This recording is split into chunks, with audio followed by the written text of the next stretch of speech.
ഇന്ന് ഞങ്ങൾക്ക് വളരെ സന്തോഷമുള്ളൊരു ദിവസമായിരുന്നു. അതെന്താണെന്ന് ഞാൻ പിന്നെ പറയാം. ഈ വരുന്നത് ആരാണെന്ന് മനസ്സിലായോ? ഞങ്ങളുടെ അപ്പായി, കൃപാഭവൻ്റെ സാരഥി മിസ്റ്റർ സന്തോഷ് എം പി. പുള്ളി കുറച്ച് നാളായിട്ട് ഇവിടെ ഇല്ല കേട്ടോ, തലശ്ശേരിയിലാണ്. പുള്ളിയുടെ കാലിന് സുഖമില്ല. കാലിന് സുഖമില്ലാതെ വരാൻ കാരണമുണ്ട്. പുള്ളി ചെരുപ്പിടില്ല. അപ്പോൾ നടക്കുമ്പോൾ ഒക്കെ എന്തെങ്കിലുമൊക്കെ കാലെ കുത്തി കയറും, മുള്ളോ കമ്പോ. പിന്നെ അത് അവിടെ ഇരുന്ന് പഴുത്ത് വ്രണമായി പുള്ളിയുടെ കാല് മുറിച്ച് കളയേണ്ട ഒരു അവസ്ഥ വരെ വന്നു കേട്ടോ. ദൈവം സഹായിച്ച് അതിൽ നിന്നൊക്കെ രക്ഷപ്പെട്ടു. ഇപ്പോഴും പുള്ളിക്ക് അങ്ങനെ തീരെ പറ്റുന്നില്ല കാലിന്. വലിയ കെട്ടൊക്കെയുണ്ട്. അതൊന്നും ഞാൻ നിങ്ങളെ കാണിക്കുന്നില്ല. ഞങ്ങൾ ഇടയ്ക്കിടയ്ക്ക് അങ്ങോട്ട് പോകും.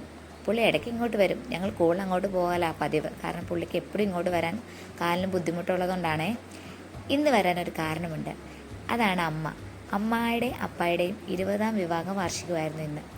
അതുകൊണ്ട് പുള്ളി ഇന്ന് മക്കളുടെ കൂടെ ആഘോഷിക്കാൻ വേണ്ടി ഇങ്ങോട്ട് വന്നു. ഇന്ന് അപ്പച്ചന്മാർക്കും അമ്മച്ചിമാർക്കും ഞങ്ങൾ ഭക്ഷണം ഉണ്ടാക്കിയത് നെയ്ച്ചോറും ചിക്കൻ കറിയായിരുന്നു. 300 പേരുണ്ട് കേട്ടോ. അവർക്കെല്ലാം ഭക്ഷണം കൊടുത്ത ശേഷം ഞങ്ങളും കഴിച്ചു. അപ്പായി വന്നു, അപ്പായിക്കും കൊടുത്തു ഭക്ഷണം. അവർ പരസ്പരം ഞാൻ ഈ നിങ്ങൾ ഇതിനകത്ത് നിങ്ങളുടെ സമയങ്ങൾ, നിങ്ങളുടെ പ്രശ്നങ്ങളെല്ലാം നോക്കിച്ചോ. ജൂൺ മാസം വീടൊക്കെ പെട്ടെന്ന് കിട്ടും. ഇത് ഞാൻ വെറുതെ ഒരു മന്ത്രിയോ ഒരു മെമ്പറോ ഒരു രാഷ്ട്രീയ നേതാവിന്റെ ഒരു വാഗ്ദാനം ഒന്നുമല്ല സംഭവം. വെറുതെ പറയുന്നതല്ല. നമ്മുടെ ഇവിടെ ഈ വശീയവുമായിട്ട് എല്ലാ കാര്യങ്ങളും ഇവിടെ വരും പണ്ടത്തെ ഇവിടെ എത്തും.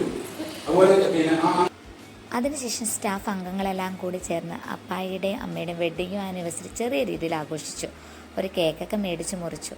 ഞങ്ങൾ കേക്ക് മേടിച്ചത് അറിഞ്ഞു പോലും ഇല്ല കേട്ടോ. അങ്ങനെ അപ്പായും അമ്മയും കേക്കൊക്കെ മുറിച്ചു. എല്ലാവർക്കും കേക്കും കൊടുത്തു. ഞാൻ എപ്പോഴും ഒരു കാര്യം ചിന്തിക്കാറുണ്ടേ. വിവാഹം കഴിഞ്ഞ് 20 വർഷം അല്ലെങ്കിൽ 50 വർഷം 25 വർഷം 30 വർഷമൊക്കെ ഓരോരുത്തർ ജീവിക്കുന്ന ഓർക്കുമ്പോൾ ഞാനിങ്ങനെ ചിന്തിക്കാറുണ്ട്, ദൈവമേ, ഇവർ ഇത്രയും വർഷം ഒരുമിച്ച് ജീവിച്ചില്ലേ. പല പ്രശ്നങ്ങളും ദാമ്പത്യ ജീവിതത്തിൽ ഉണ്ടാവാറുണ്ട്. പക്ഷേ അതിനൊക്കെ തരണം ചെയ്ത് ഓരോരുത്തർ 50 വർഷം ജീവിച്ചു എന്നൊക്കെ കേൾക്കുമ്പോൾ എനിക്ക് ശരിക്കും അത്ഭുതം തോന്നാറുണ്ട്. അവരുടെ പല കുറവുകളും ഉണ്ടാവുമായിരിക്കും അവർക്ക്. പക്ഷെ അതിനൊക്കെ അവർ തരണം ചെയ്ത് ജീവിച്ചില്ലേ.